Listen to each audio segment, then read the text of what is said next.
Greetings, dear ones. I am Kryon of Magnetic Service.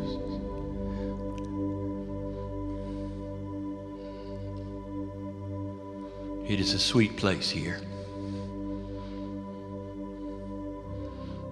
In these evening hours,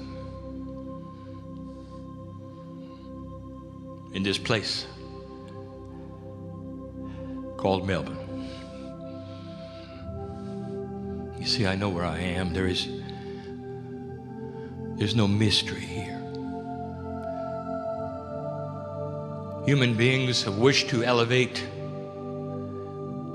that which is God, that which is spirit, that which is innate, to a very high platform. Human beings have wished to put the energy that you call spirit in the clouds, just a little separated from humanity. And that's the safest thing for you. It's safe because then, when it comes time to pray to that divine entity which is in the sky, you can be separate.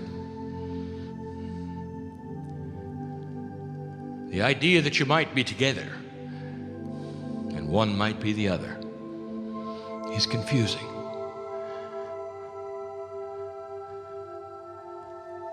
It's also easier for you to claim that you are in touch with a higher power and that it lifts you up. Easier to be carried on the wings of a spiritual being into a place of co-creation than were you to claim that it might be inside.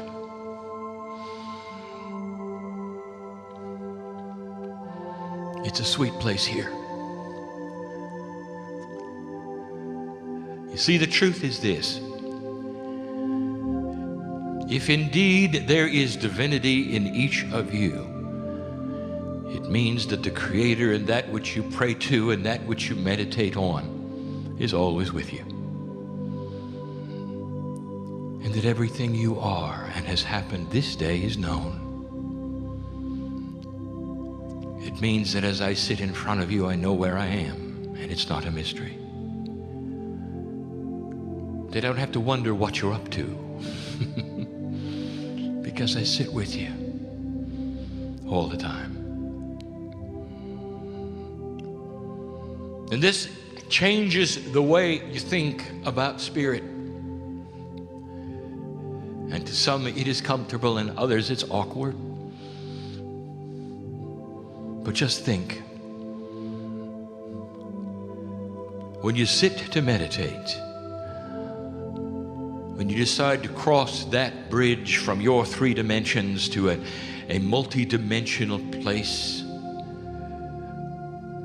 when you start to reveal to God what is on your mind, you can stop for a moment and know that whatever is on your mind is known to God now. We have told you in the past advice, given you things to think about, the ways to pray, if you choose. And the best one still remains this, and that is to acknowledge the fact that the Spirit has been with you all day long. And no matter what the issues and no matter what the problems before you, they're all known by God. To reiterate them is repetitive. It doesn't even honor the belief that Spirit is with you all the time. So the best thing to do is to sit in silence. And if you're going to say anything at all, it would be, "Dear Spirit, show me what it is I need to know." And it brings up the subject of tonight's teaching. You know, this is not going to be an endurance event. The energy that is brought to you in all sweetness, in this you call channeling, doesn't have to be a long thing. can be poignant. It can be short. It can be to the point. But there are things I want to give you. There are things I want to tell you that you need to know. And they're going to enhance the magnificence of who you are. I'm going to reveal the breakout, that is to say, the split that takes place when you arrive on the planet. The system that is here.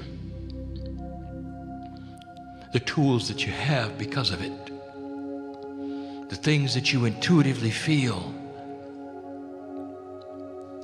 that are real. All of these things hide from you. You've got to dig for them. You know that. Because it takes free choice, intent that is pure, to ask the questions and go to that place where you cross the bridge and discover what is inside. At some level, all of the major spiritual systems on the planet acknowledge this. And in 3 dimensions, some of them require promises, signatures, membership, acknowledgments, confessions. But it's all the same. Something has to happen where the human being says, I believe.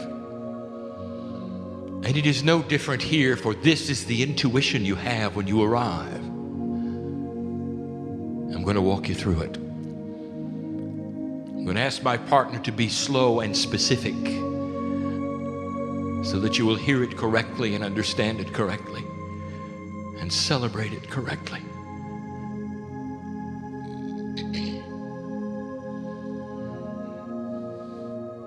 Hard to believe, but the essence of you, which you call consciousness, is sacred.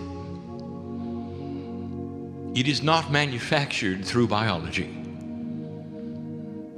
It arrived in a sacred place, a sacred time given to humanity for sacredness and appropriateness, and has remained that way from that day to this.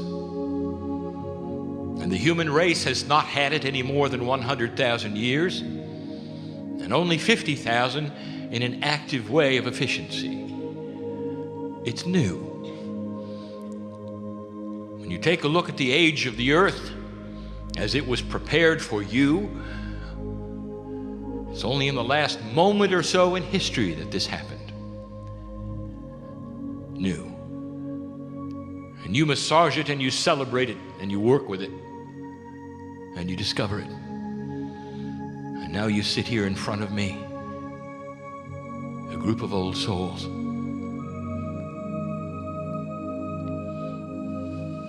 Let me speak now, before we begin the teaching, to those who are listening and reading, and they are not in your time frame. This is about as quantum as it can get. For we now speak to those whose potential are to be listening and reading, and I can see them. And as they listen and as they read, even though it's not today for them as it is for you, it's still in the now for me. And so I can address this to them and say, listen, dear one, this is for you. I may be in a very special part of the earth. I may be in a place where I look up in the sky and my partner sees an entire different set of stars. But the truth is the truth. And I know who you are as you listen, as you read. For this is sacred information, and you know what it is. And I know who you are as well. You are eternal, all of you. You always were and you always will be. And I take you back to a place you can't really remember. You're not equipped to remember it.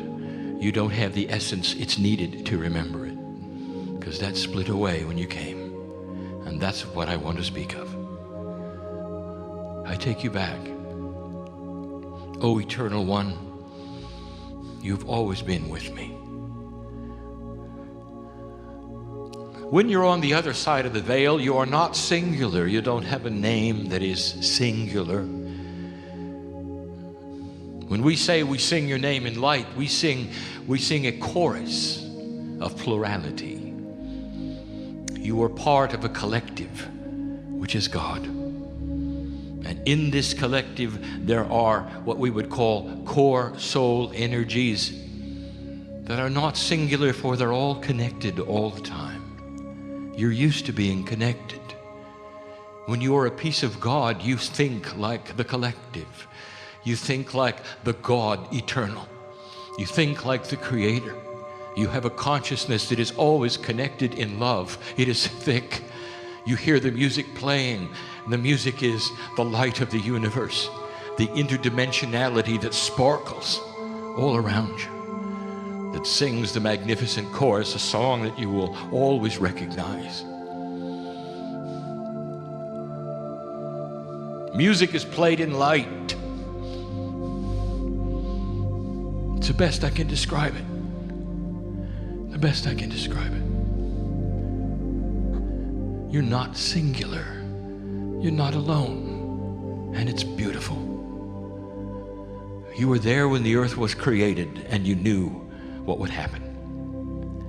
That eventually you would participate in yet another planet of free choice, in yet another scenario of what you call humanity. Has it happened before? Oh, yes. Oh, yes. Listen to me. There is no beginning of you. That is the magnificence you need to know. You can't imagine it, for your bias is forward only and not backward. My partner mentioned it to you. You think you're forever, and you can say, I believe in the afterlife, and I go forever, but you can't go the other way. Your brain has a difficult time thinking that you always were. Why is that hard? If you can look in one direction and say you are forever, can't you simply turn around and look in the other direction and say forever? Do it. There is no such thing as a limitation of time. There is no such thing as an aging soul, for it is the essence of the Creator. It always is. It never changes. It always will be. And that's who you are.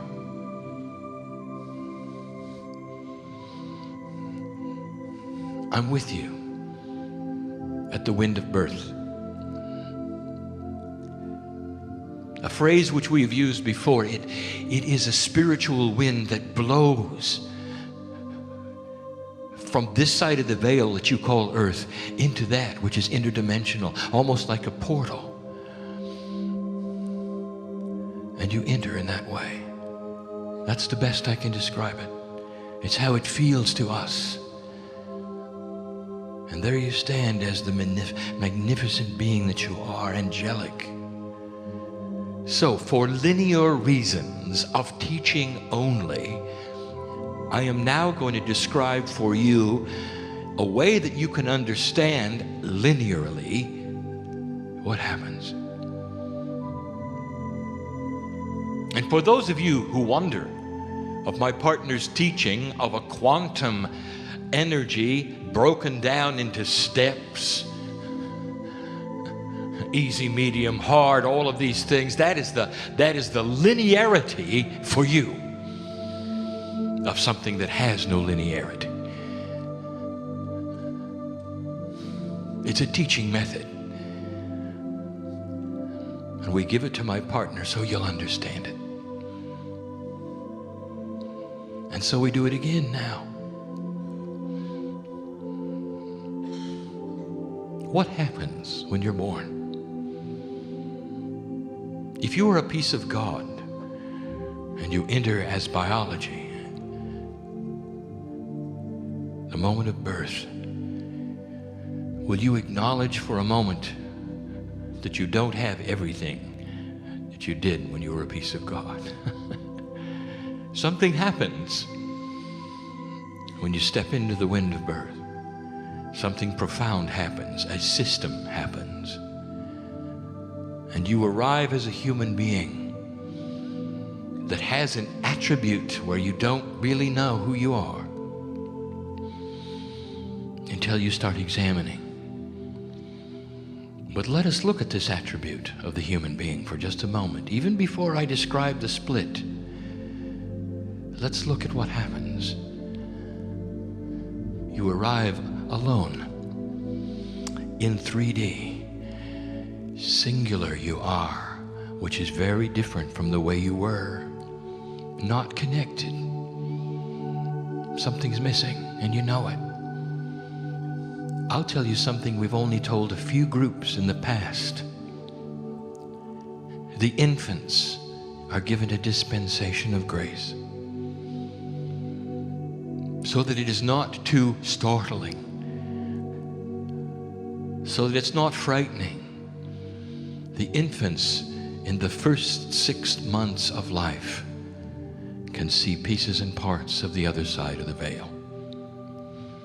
They'll look into the corners and grin and smile and squeal with delight as they see the family and the colors that are interdimensional and the sacredness, just to coddle them in the arms of God for a few months, to let them know it's okay. They're still taken care of. And every mother in the room knows this, for they have seen it in their children. The joyful look into the corner of the room where there's seemingly nothing at all, and the child is entranced by it, and the mother looks there, and all there is nothing. And now you know. All of this part of a system of love for the human being. Slowly it goes away. And as the human being develops a consciousness, a maturity, a mind that can think for itself, the first thing it does is to miss what it had. This starts to explain that which is loneliness. Loneliness for God. Loneliness for the family. Something is missing. Oh, you may be surrounded by brothers and sisters and mothers and fathers and friends, and something is missing. When you're at your most aloneness, by yourself, something is missing. And so humanity as a whole searches for the Creator. And it explains that which is organized and divine. It explains the various ladders of what my partner calls that you build to touch the face of God. That which is spiritual, that which is religious, that which is organized, that which is not organized. Most of the earth finds a way to touch the face of God. And maybe it is within the scope of your reality to think of the times when you were on your knees. And there is worship, and there are altars, and there are buildings. And there are words and masters and songs and whatever it takes to get back to where you were, because you miss being connected. And now I'll show you why. There you stand, figuratively, metaphorically, as a piece of creation, ready to be born yet again into a family of your own choice. With their choice and your choice before you're ever born, the system has you put on purpose in a place. It's not a mystery. You chose it. Oh, well, there are those listening here and those reading here, perhaps even in the room here, that would say, oh, now I know you're wrong, Kryon. I would never, ever have chosen that family. Yes, you did. Yes, you did. And maybe, just maybe, you chose it so that it would always be different. Did you know that? What you have done with your family makes a mark on this planet. It changes their karmic attributes. It changes your karmic attributes. It changes the heredity that is karmic of who they choose in the future. Did you think about that? What you may see is only problems and drama, and that which is difficult has created a vibration that will change what happens from now on in that karmic group. Perhaps you've stepped away from something and it's been difficult. Perhaps you've disassociated yourself with what you call something dark. Perhaps you feel you've released it and escaped it. And I'm going to tell you something. For what you have done is to heal it, and you don't even know it. You don't know how it works. You're so singular in your path that you can only see one thing at a time. You cannot even see the multiplicity of what your vibratory actions create in a future you can't imagine. Light worker, everything you do changes what happens next. The act of you sitting in the chair today changes what happens next. The act of listening to a recording or reading the words somewhere right now for you changes a vibration somewhere, somehow. The potentials of the planet change because you are looking at this, hearing this, attending this. There you are as a piece of God, about to be born. And you split. And it's profound. And I can't believe, as Kryon, how many times you've done this willingly. And this now explains why we wash your feet in love. Because I am looking at and being aware of humanity. Those who would listen to this and read this and attend this have gone through so much. And it's just the beginning when you arrive, what you give away willingly, so that you can come to this planet for a few years.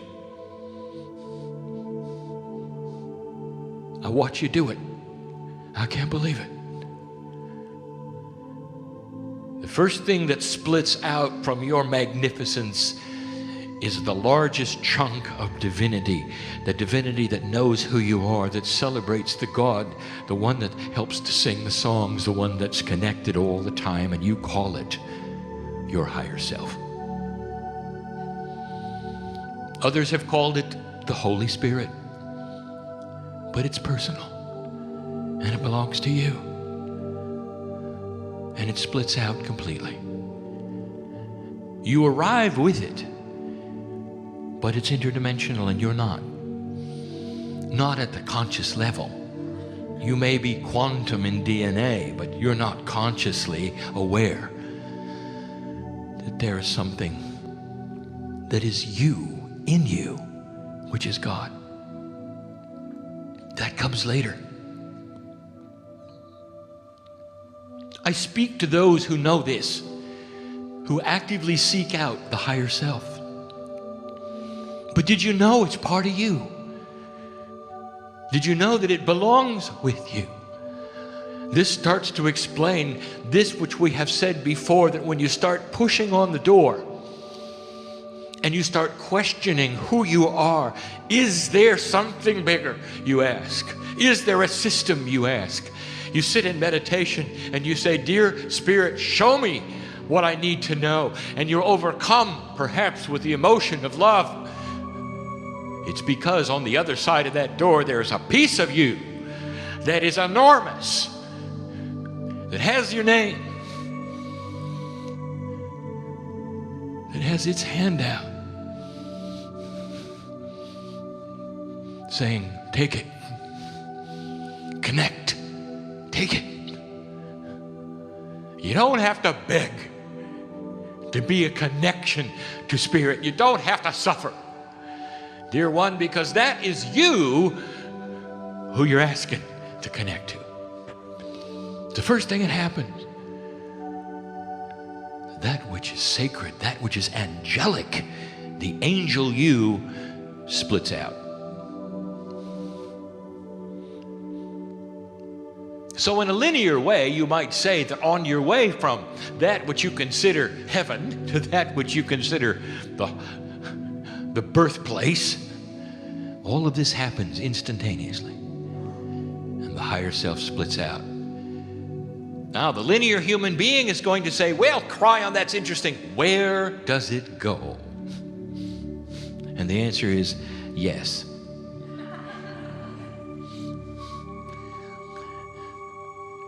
Because there is no where, human being, in a quantum state. It is that it is. Always with you, no matter what, and yet always with God, no matter what. It ought to give you comfort. It's not in the clouds, dear ones. It vibrates at a higher level. It's higher. It's yourself. And that's just one of 3 splits which we wish to describe tonight. And the others, unbelievable to you. If we were to title tonight's message, it would be The Plurality of the Human Spirit.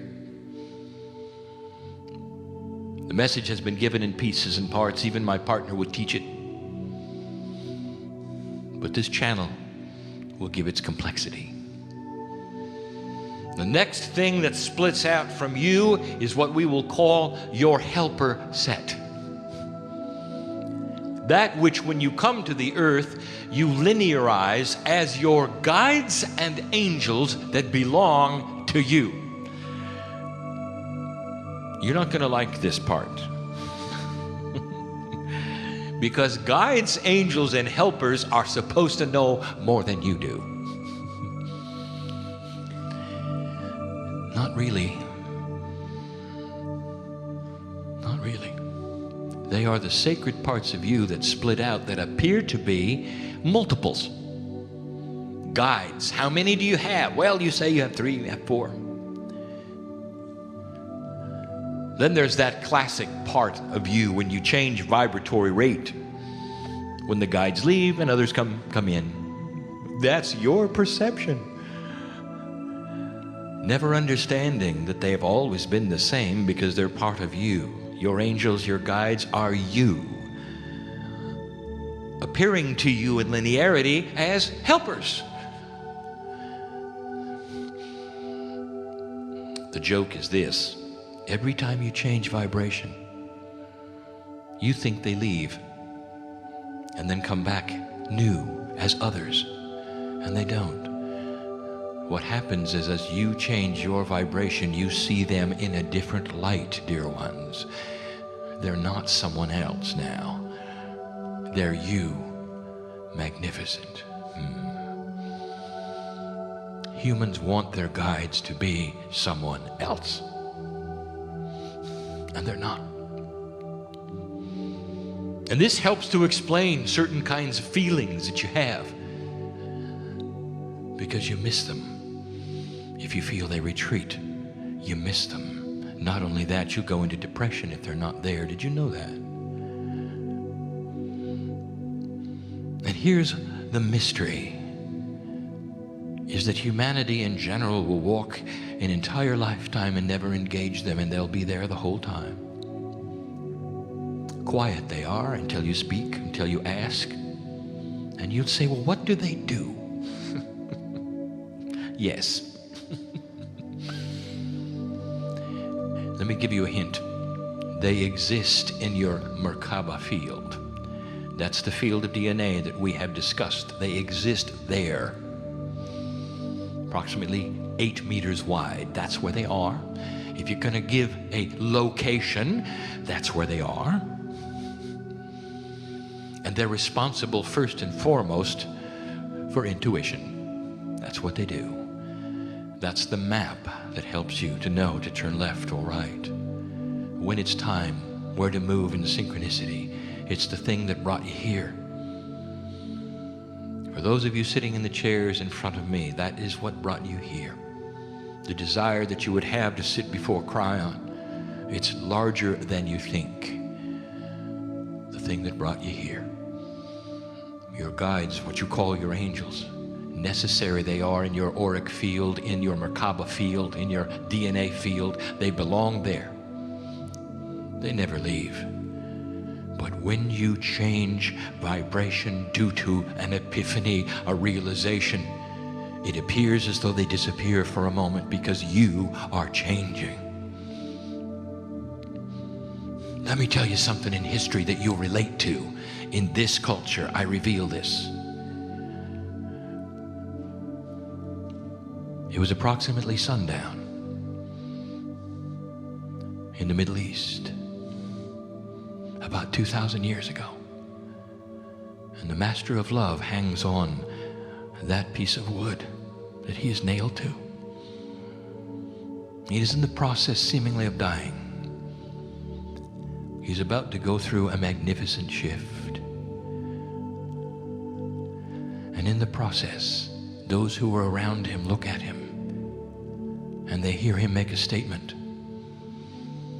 Here's the man who said, I am the Son of God, and so are you. Here is the man who showed you what 100% efficient DNA does. Here is a human being who has taken on mastery. Here is a metaphysical master who showed you what you can do when you contact your higher self. Here's the one responsible in your culture for mastery. And you see it. And what did he say? And what was reported in that hour when he was about to shift his energy? He looks to heaven and he says, why have you forsaken me? Where have you gone? And did you ever wonder why such a thing could be said by the Master of Love? Someone so connected to his higher self that he had the essence of the Creator as he walked from place to place and did the miracles he did to show you what you could do. Why would he say that? What was going on? What had happened? Did anything go wrong? Now you know. For in that brief moment, when he was shifting his energy, it appeared that all that he was left him. And he felt alone for the first time in his life. And it all came back, dear one. It all came back. Now you know. These are your guides and your angels, and they're with you for life. And that's number 2.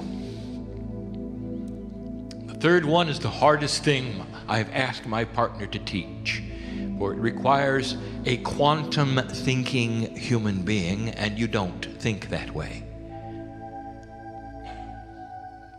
And so we try to create a dispensation of understanding that you would grasp a concept which is really out of the purview of your ability to grasp. But we do it anyway. You have an entourage that is you.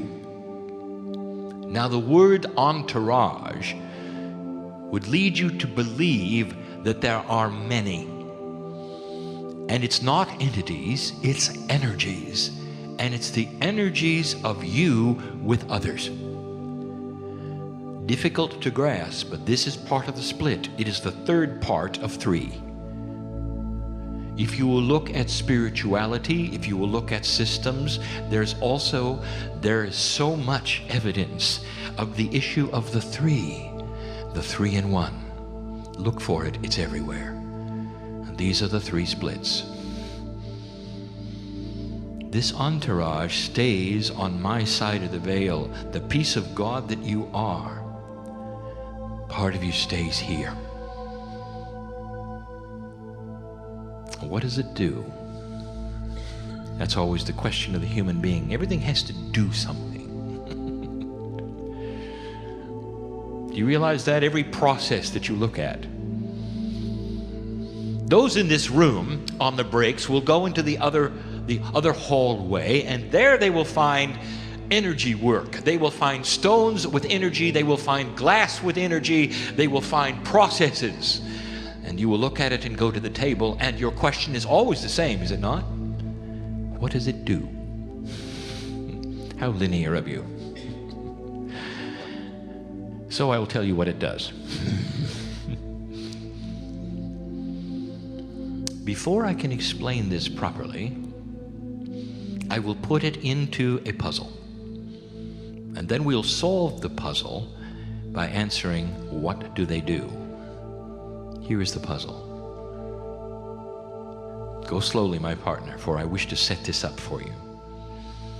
Linearly, logically.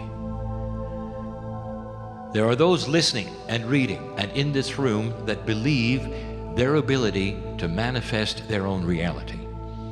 They have dropped their karmic imprint. They hold the rudder of their life firmly. They move from place to place using their intuition. They have gotten somewhat accustomed to the fact that synchronicity happens only at the last possible moment, which humans don't like. But they trust. And they find themselves moving through life, meeting those they should meet, going the places they should go, and not being upset that it doesn't work exactly the way they want. And that is manifestation. They create their own reality, where they live, who they meet, the family, the partnerships, the jobs, all of the things that humans have to walk through. Paying the rent. And they manifest it. And it is a tool that we have always described. They create their own joy. They move easily in and out of places, sometimes in a stair-step manner, one place leading to another, getting to a place where they can do the most good on the earth and yet manifest the joy of comfort while they're there. Now, with that in mind and the logic of that in place, I will ask you an ethical, spiritual question.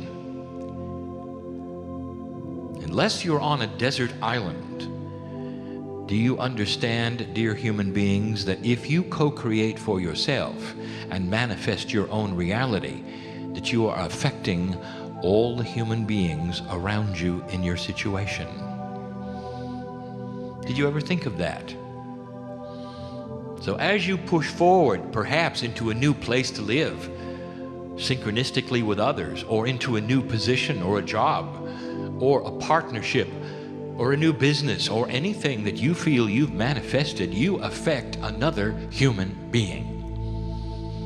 Here is the ethical question I ask you that is spiritual. What gives you the right to steamroll your manifestation over them?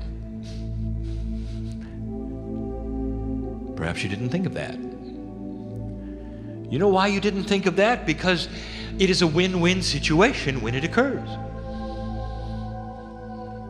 No one has to lose for you to win. That is a human attribute of singularity. That's a bias. And so you don't think that you're steamrolling over someone else's will. But what if you were? Now I'm going to answer this. And this is difficult. On the other side of the veil is this entourage of energy that splits out for every single human being on the planet and stays on my side of the veil. Think of it for a moment as a soup of potentials of every human on earth that is cooperative, that knows what is going on. Now, certain human beings awaken with manifestation abilities because they are aware and develop them. That might be you who are listening or reading. Doesn't make you any better than any other human being. It just means that you have searched and found that which is vibrationally high, that which has always been there, that which you wish to connect with, and puts you in a place where you can co-create for humanity. And you think you're doing it for yourself. Are you getting this picture? Every time you change your own reality, something happens with the rest of the entourage. It is around you cooperating. Even the human beings who have not awakened have an awakened entourage on the other side of the veil who know what you're doing and are cooperating with it. Therefore, there is no ethical question of you steamrolling anything over anything. How singular, how biased. For in a quantum state, all is connected. What you're doing is manifesting for the others as well.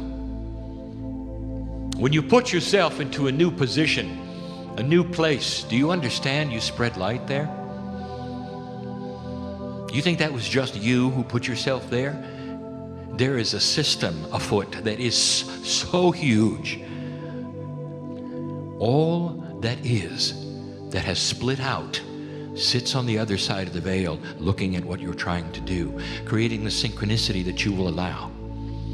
All together they are, helping you do what you're doing. My partner makes fun of this sometimes. He asks you to think of the parking angel. That energy which seems to tell you when to turn right or left in a parking place, and you arrive just in time to take the place of someone who leaves. That is it in its most simple form. Did anybody lose when you did that? Not really. There's the linear thinking human being, that intellectual who says, wait a minute, Kryon, what about all those who didn't get that parking place? They lost. The question has been asked many times, what would happen if everyone looking for a parking place had the same parking angel? And I'm going to give you the answer to that. I'm going to tell you, what would happen if everyone had the ability to co-create? I'm going to give you the answer to this, and I want you to listen. Here it is, peace on earth. That's what would happen. Are you starting to understand? You're a minority, and you will always be a minority. There'll never be a time when all of earth will awaken and know what you know. That's not the potential. It never was the potential. Less than 0.5% of humanity has to awaken and do what you're doing for the rest of them and the entourages that are cooperating with you to create peace on earth. But you become the ones that hold the light. Not every ship has its own lighthouse, you see. Clusters of ships will be guided into the safe harbor by one strong lighthouse that keeps its light going. Do you understand? How many lighthouses are there and how many ships are there? Do you get the point? You're the lighthouse. We told you that 20 years ago.